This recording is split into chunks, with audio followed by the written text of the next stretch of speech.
Benvenuti a questa mini rubrica a proposito della cucina longobarda presa dal punto di vista della ricostruzione.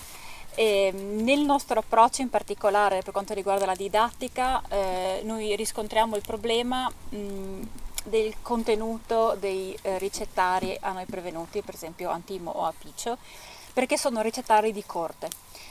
Quello che a noi serve invece a livello didattico è dare uno spaccato realistico di quello che poteva essere la cucina e il tipo di cibo che il longobardo medio poteva trovare sulla propria tavola.